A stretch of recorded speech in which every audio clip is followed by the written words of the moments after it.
So the inspiration for this piece is Osamu Tezuka, who's a manga drawer, anime artist, visionary. He's a bit the godfather of all the mangas being those Japanese cartoons. What is so special about him is that he's someone who created a million characters that all were parts, I think, of his own personality. It was someone who had a lot of empathy, who could put himself in many people's bodies in a way. He could relate to a lot of people, and he wrote about characters that were so diverse and so human in the way they behaved, in the way they thought about things, and the conflicts or the situations these characters were in were always something you could relate to. I mean, there was always a part as a reader where you could feel, I understand, I even understand the bad guy, I kind of get it, I understand why he does that. And I think that's the magic of Tezuka.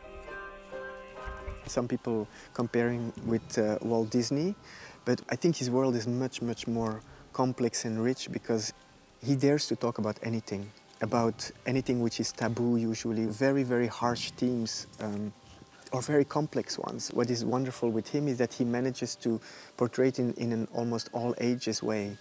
I think his work is, in that sense, universal. One of his first characters was a character that most people know, which is Astro Boy. And with Astro Boy, what is so peculiar is that actually he works on nuclear energy. That's the character Blackjack.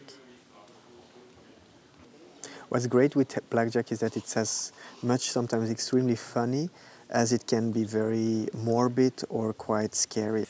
He also did one that I like very much, which might be one of my favorite, on the life of Buddha.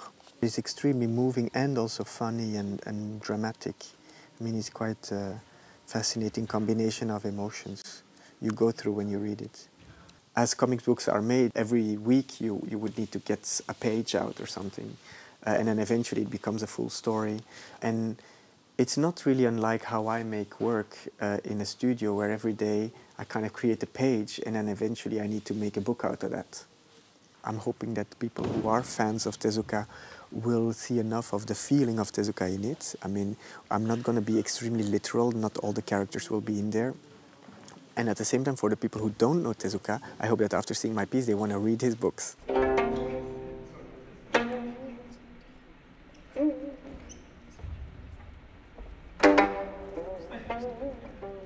So we went to Japan in March when there was the earthquake. We were actually there, which was a very tense time.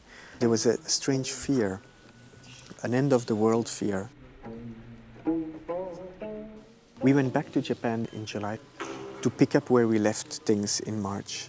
For me, all of the last couple of months in relationship to the work, what it showed was things get healed and things get better, and then things transform and change, and it's something that is too rarely spoken of. And I think with art, we can always talk about this capacity humans have to regenerate, to pick back up. Something everybody has in them to survive. My piece is not finished, so I can't tell like this is where it's gonna head. But I do know that what I've tried to do is to speak about these constant transformations, the ability to transform and mutate from one thing to another, from one character to another, from one place to another, the capacity we have to adapt. What Tezuka stood for, I think there's a lot of that he stood for that I want to stand for, and I'm doing what I'm doing because he did what he did, and it's a way of honoring that. So what I try to do is, in a way, to share the things that I find fascinating about life and about the body with the audience in an entertaining or a poetic way, so that people can follow the aesthetic, but also that maybe their perception of reality might change and that they might see life differently if they see the piece. I'm hoping, and to read Tezuka.